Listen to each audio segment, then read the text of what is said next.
Hello everyone. आज हम करेंगे हमारा नेक्स्ट चैप्टर मन जीते जग जीत। शांतनु कुमार स्कूल में भी अपने घर का नाम शानू लेकर आया था। वह प्यारा ही नहीं परिश्रमी भी था। उसने जीवन में हर जगह हर मोड़ पर आगे और अव्वल रहने की सीख ली थी। चाहे पढ़ाई की चढ़ाई हो या खेल का मोर्चा, डिबेट की चुनौती हो या लेखन की ललकार, वह सबसे आगे था। पर इस नए मरियल से छोकरे अमित ने पहले मासिक इम्तिहान में और आज तिमाही पर्चों में उसे नीचा दिखा दिया। गणित में उसकी मास्टरी धरी रह गई और तो और अंग्रेजी में भी शानू अमित के आगे धूल चाट गया। तो शांतनु कुमार जो उसका घर का नाम शानू था और वो उसको स्कूल में भी सब शानू ही बोलते थे। वो दिखने में तो बहुत क्यूट था ही सही और साथ में बहुत हार्ड वर्किंग भी था, तो इसलिए स्कूल में उसको सब पसंद करते थे। और उसने सब जगह पर, चाहे वो एजुकेशन हो या एक्स्ट्रा करिकुलर एक्टिविटीज़, वो सब जगह पार्टिसिपेट करता था और सब जगह फर्स्ट भी आता था। फिर चाहे वो स्पोर्ट्स हो, चाहे डिबेट हो, चाहे राइटिंग कंपटीशन हो, वो हर जगह सबसे आगे रहता था, हमेशा फर्स्ट आता था। लेकिन उसी टाइम एक नए लड़के का एडमिशन हुआ था जिसका नाम था अमित, और उसने शानू को पीछे छोड़ दिया था। पहले जो मंथली एग्ज़ाम्स हुए उसमें भी अमित फर्स्ट आया, और फिर जब फर्स्ट टर्म एग्ज़ाम हुई, दैट इज़ जो थर्ड आफ्टर 3 मंथ्स जो एग्ज़ाम होती है, उसमें भी अमित जो है वो फर्स्ट आया। और वैसे तो मैथ्स में he was master, that is Shantanu जो था वो मैथ्स में मास्टर था, लेकिन शानू जो है वो मैथ्स में भी पीछे रह गया और इंग्लिश में भी अमित जो है वो आगे निकल गया और शानू पीछे रह गया था। लड़के तो तभी आश्चर्य में पड़ गए थे जब उस साधारण से अमित का एडमिशन इस नामी स्कूल में हो गया था और उसने पहली फीस की भारी रकम जुटाई थी। चेहरे मोहरे, चाल ढाल, कॉपी बैग या यूनिफॉर्म के लिहाज से तो लगता नहीं था कि वह ठसक वाले घर के लड़कों के साथ इस स्कूल में निभ सकेगा। पर उसकी लगन और समझदारी तो यही संकेत देती थी कि पढ़ाई लिखाई में उससे आगे बढ़ना कठिन है, शानू के लिए भी। जब उसका एडमिशन हुआ तो जो सारे बॉयज़ थे क्लास के, उन सबको बहुत आश्चर्य हुआ कि ये इतना सिंपल सा लड़का जो है, इसको इस स्कूल में एडमिशन कैसे मिल गया। उस स्कूल में सारे अमीर लोगों के बच्चे पढ़ा करते थे, तो सबको ये लगा कि इसने स्कूल की इतनी फ़ीस कैसे जमा की। इसने ये दिखने में तो एकदम सिंपल सा लगता है, तो क्या ये हमारे साथ निभा पाएगा। हम ठसक वाले लड़कों के साथ, ठसक वाले घर के लड़के मतलब रिच पीपल हैं, थोड़ा प्राउड वाले लोग हैं, तो उनके साथ ये निभा पाएगा क्या। लेकिन उसकी जो समझदारी थी जो दिख रही थी और उसकी जो हार्डवर्क जो है दिख रहा था, तो उससे ये समझ में आ रहा था कि पढ़ाई में वो सबसे आगे है और शानू के लिए भी उससे आगे निकलना बहुत चैलेंजिंग हो रहा था। क्लास में पहली रैंक शानू के लिए शान की बात थी, पर अमित के लिए तो अपने होने न होने की चुनौती थी। स्कूल में परंपरा थी कि अपनी क्लास के हर टेस्ट में पहली रैंक पाने वाले की ट्यूशन फीस नहीं लगेगी। पहली रैंक के साथ 7% के ऊपर अंक पाने पर तो बस फीस भी माफ़ और किताबों का जुगाड़ ऊपर से। फिर भला वह कब चूकने वाला था। तो अमित जो था वो एक साधारण घर से था, उसके पेरेंट्स जो हैं वो बहुत ज़्यादा अमीर नहीं थे, तो क्लास में फ़र्स्ट आना शानू के लिए तो जैसे एक स्टेटस सिंबल था, लेकिन अमित के लिए इट वाज अ नीड, क्योंकि अगर वो फर्स्ट आएगा तो स्कूल की पॉलिसी थी कि अगर कोई भी फर्स्ट आएगा तो उसकी फ़ीस नहीं लगेगी। तो अगर अमित फर्स्ट आएगा तो उसकी फ़ीस नहीं लगेगी, इसके लिए वो बहुत कोशिश करता था कि वो हमेशा फर्स्ट रहे, क्योंकि अगर वो कभी भी फर्स्ट नहीं आया तो उसको स्कूल छोड़ना पड़ेगा। और अगर फर्स्ट रैंक लाने के साथ साथ अगर उसके परसेंटेज 60 से ज़्यादा रहेंगे तो उसको बुक्स भी मिल जाएगी। तो इसीलिए वो हमेशा पढ़ाई में लगा रहता था, बहुत हार्डवर्क करता था कि वो हमेशा फर्स्ट आए और उसके परसेंटेज भी 60 से ज़्यादा हों। अमित के सामने जब शानू तिमाही टेस्ट में भी पिछड़ गया तो उसे धक्का लगा।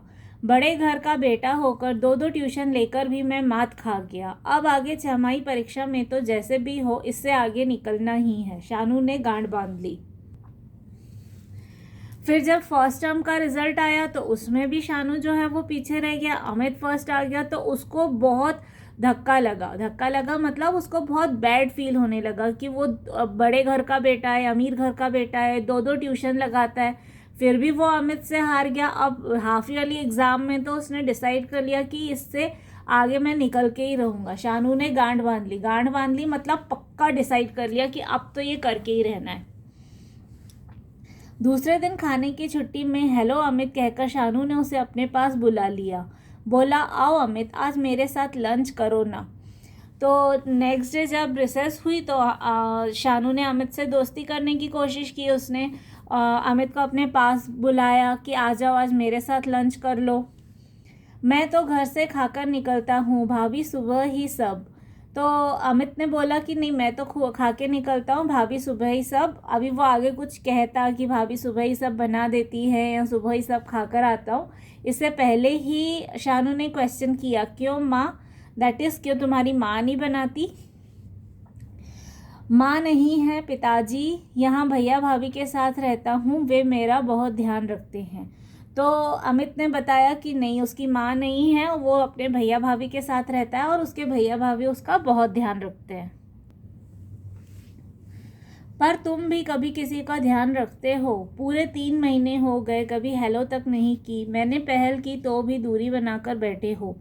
कब से तुम्हें पहली रैंक के लिए बधाई देने वाला था, पर तुम घास डालो तब तो ना। तो शानू ने उसको बोला कि तुमको स्कूल में आए पूरे 3 महीने हो गए, मैं तुमको कॉन्ग्रेचुलेट करने वाला था कि तुम्हारी फर्स्ट रैंक आई है, लेकिन तुम तो कभी किसी से बात ही नहीं करते हो। आज पहली बार मैंने तुमसे बात करने की कोशिश की तो भी तुम डिस्टेंस मेंटेन कर रहे हो, तुम तो किसी से बात ही नहीं करते। पर तुम घास डालो तब ना, घास डालो मतलब किसी को कुछ रिस्पॉन्स दो। तो पहली रैंक स्कूल में बने रहने के लिए मेरा आधार है शानू। पहली रैंक है तो मैं स्कूल में हूँ, नहीं तो बाहर। इससे फ्रीशिप जो मिलेगी मुझे। तो उसने बोला कि अब फर्स्ट रैंक लाना तो मेरे लिए बहुत ज़रूरी है, क्योंकि वो मेरे लिए वो बेस है स्कूल में रहने का। अगर फर्स्ट रैंक रहेगी तो मैं स्कूल में रहूँगा, नहीं तो फिर मुझे स्कूल से बाहर कर दिया जाएगा। क्योंकि अगर फर्स्ट रैंक मिलेगी तभी तो मुझे फ्रीशिप मिलेगी। फ्रीशिप मिलेगी मतलब मेरी फ़ीस जो है वो माफ़ होगी, मुझे फ़ीस नहीं भरनी पड़ेगी।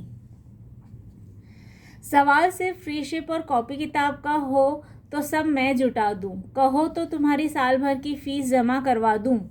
तो अमित ने शानू ने बोला कि अगर सिर्फ फ़ीस की बात है, फ्रीशिप की और कॉपी किताब की बात है तो बोलो, तो मैं तुम्हारी हेल्प कर देता हूँ, मैं तुम्हारी साल भर की फ़ीस भर देता हूँ। तुम बड़े घर के बेटे हो, यह सही है, पर मैं भिखारी तो नहीं शानू, अमित ने धीरे से कहा।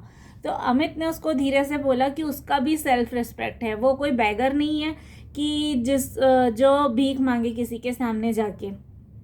तो भले शानू बड़े घर को बिलोंग करता है, भले उसके पेरेंट्स रिच हैं, लेकिन शानू किसी की हेल्प नहीं लेना चाहता, अमित किसी की हेल्प नहीं लेना चाहता। अरे मैं तो तुमसे गुर जानना चाहता था कि आखिर तुम कैसे तैयारी करते हो परीक्षा की, शानू ने नरम होकर कहा। तो शानू ने और थोड़ा सॉफ्ट होकर बोला कि अरे मैं तो तुमसे सिर्फ टिप्स चाहता था कि तुम कैसे एग्ज़ाम की प्रिपरेशन करते हो कि तुम फर्स्ट आते हो। अब मैं क्या बताऊं?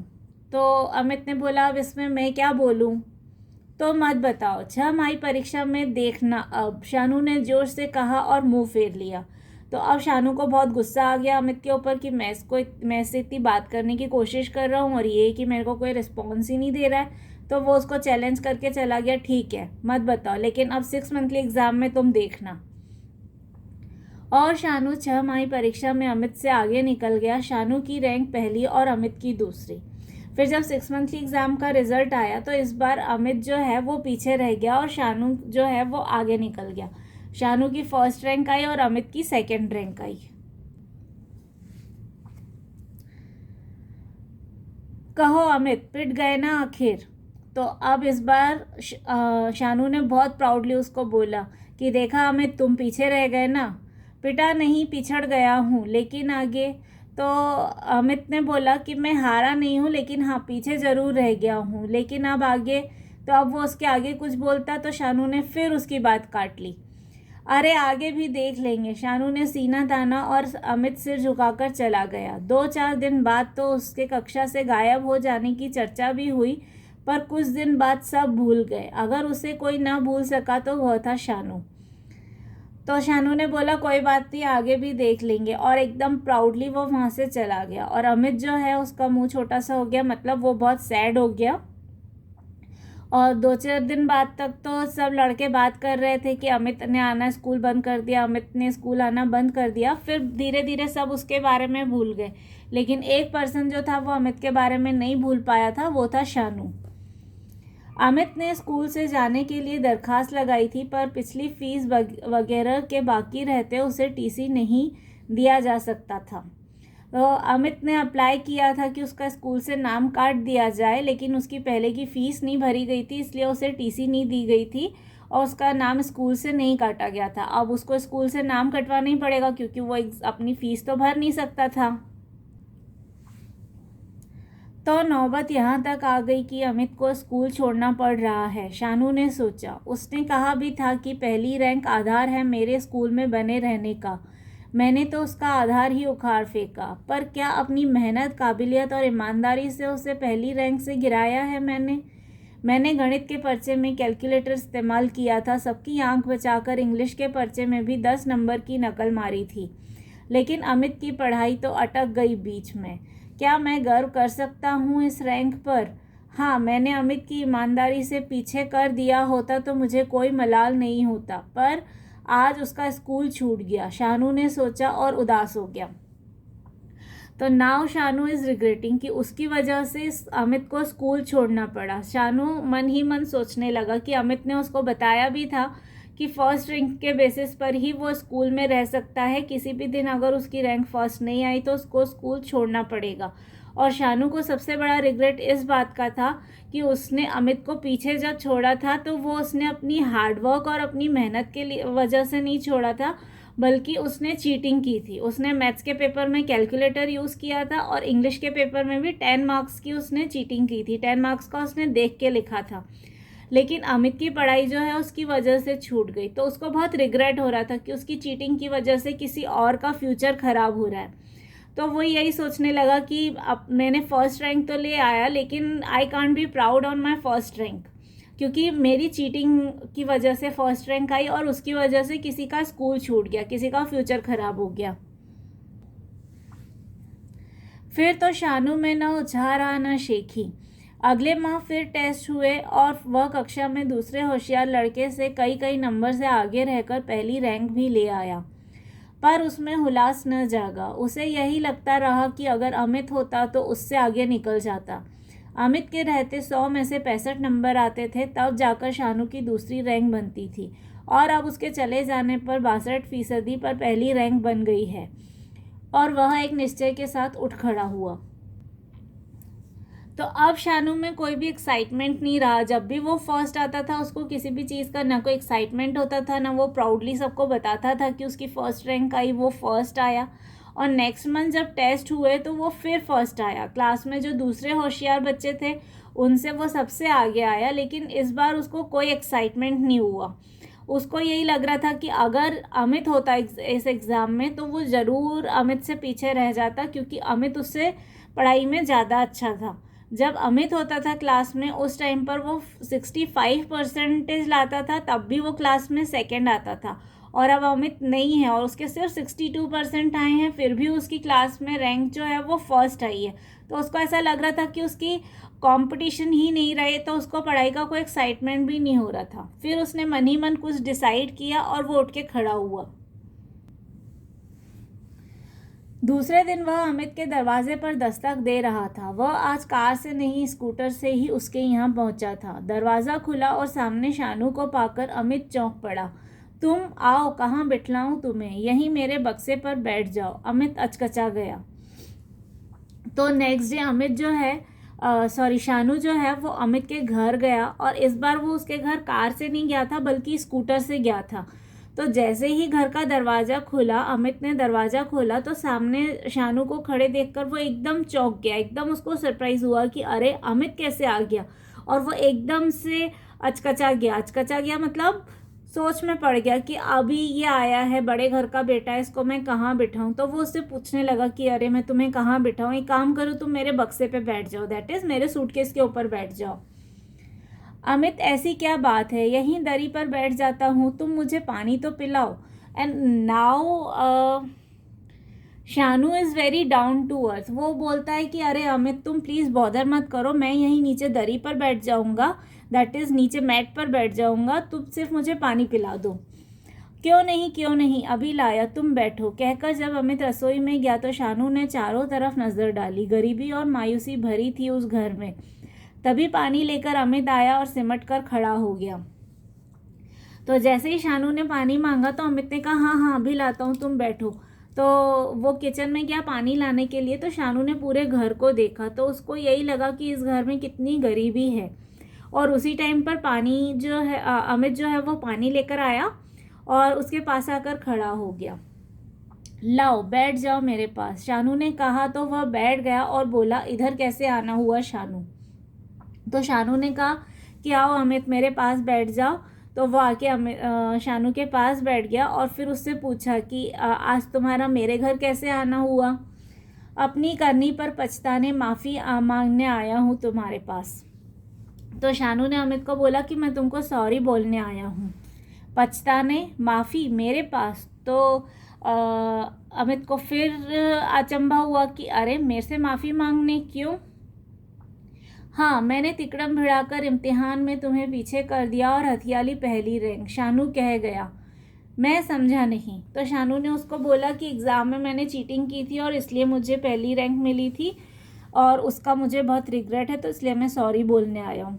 तो उसने बोला अरे मैं समझा नहीं, पर मैं समझ गया हूँ अमित की दगा फरेब से पाया गया दर्जा बेकार है और कमज़ोर मुकाबले की जीत में भी वह मज़ा नहीं जो मजबूत प्रतिद्वंदी के सामने पिछड़ जाने में है। तो शानू ने बोला कि लेकिन अमित मैं ये अच्छे से समझ गया हूँ कि चीटिंग करके अगर आप जीत भी जाते हो तो उसकी कोई खुशी नहीं होती। अगर आपकी कंपटीशन स्ट्रॉन्ग है और आप पीछे रह जाते हो तब भी मज़ा आता है, और अगर आपका कंपटीशन ही बहुत वीक है तो जीतने पर भी वैसा मज़ा नहीं आता। क्या कह रहे हो तुम। शानू की बात अमित को ठीक से पल्ले नहीं पड़ी। तो अमित को अभी तक समझ में नहीं आ रहा है कि शानू क्या बोल रहा है। तो वो फिर क्लैरिफाई करने की कोशिश कर रहा है कि तुम क्या कह रहे हो। सच अमित, तुम्हारे चले जाने के बाद मुझे चुनौती देने वाला कोई दिखता ही नहीं, तो मेरी पढ़ाई भी ढीली पड़ गई। सच अमित, तुम वापस आ जाओ स्कूल में, मैंने तुम्हारी फ़ीस जमा करवा दी है। तो शानू बोलता है कि अमित तुम्हारे चले जाने के बाद जैसे कोई कंपटीशन ही नहीं रहा तो मुझे पढ़ाई में कोई मज़ा भी नहीं आता, मेरे को कुछ चैलेंजिंग नहीं लगता, तो इसलिए मैंने तुम्हारी स्कूल की फ़ीस जमा कर दी है, तुम प्लीज़ स्कूल वापस आ जाओ। पर क्यों। तो अमित ने पूछा कि ऐसा क्यों किया। इसलिए कि मन के हारे हार है, मन जीते जग जीत। मैं तुमसे जीत कर भी मन से हार गया हूँ। तुम्हें चुनौती देते हुए मैं अपनी पढ़ाई में मुस्तैदी से जुटा रह सकूँगा। जो कुछ मैंने किया वह अपने आप को मजबूत बनाने के लिए किया है। तुम कहोगे एहसान, तो लो इस कागज़ पर लिखकर दस्तखत कर दो कि मेरे तुम पर 700 रुपये उधार रहे, अपनी सुविधा होने पर लौटा दोगे मुझे। यह सब कुछ तुम्हारा मुझ पर उधार है, उपकार नहीं। शानू ने अमित की बात पूरी कर दी। तो शानू ने उसको एक्सप्लेन किया कि अगर कोई व्यक्ति मन से हार जाता है तो एक्चुअल में उसकी हार होती है, और अगर आपका मन खुश है तो आप पूरी दुनिया जीत सकते हो। तो मैं तुमसे जीत तो गया हूँ लेकिन फिर भी अपने मन से हार गया हूँ। मुझे बहुत रिग्रेट है कि मैंने चीटिंग करके एग्ज़ाम को पास किया था। तो इसलिए मैं चाहता हूँ कि तुम मुझे चैलेंज दो। तुम जब मुझे चैलेंज करते हो तो मैं अपनी पढ़ाई भी बहुत अच्छे से कर सकता हूँ। और आज जो कुछ भी मैं कर रहा हूँ वो मैं अपने आप को मजबूत बनाने के लिए कर रहा हूँ, अपनी स्ट्रेंथ बढ़ाने के लिए कर रहा हूँ। मैं तुम्हारे ऊपर कोई एहसान नहीं कर रहा हूँ। और अगर तुमको ऐसा लग रहा है कि मैं तुम्हारे ऊपर कोई एहसान कर रहा हूँ तो तुम एक कागज़ लो और उस पर तुम लिखवा लो कि ये मैं पैसे मैं तुमको उधार दे रहा हूँ, और जब भी तुम्हारी सुविधा होगी, जब भी तुम्हारे पास पैसे अवेलेबल होंगे तो तुम मुझे ये पैसे लौटा दोगे। तो अमित फिर कहने लगा यह सब कुछ तुम्हारा मुझ पर। अभी उसने अपनी बात कंप्लीट भी नहीं की तो शानू ने उसकी बात कंप्लीट की कि ये उधार है, उपकार नहीं। दैट इज़ मैं तुमको सिर्फ पैसे उधार दे रहा हूँ, मैं तुम्हारे ऊपर कोई एहसान नहीं कर रहा हूँ, मैं तुम्हारा कोई फेवर नहीं कर रहा हूँ। तो ये था आज का हमारा चैप्टर मन जीते जग जीत। If you have any doubt or query, you can ask me in the comment box below. Thank you everyone.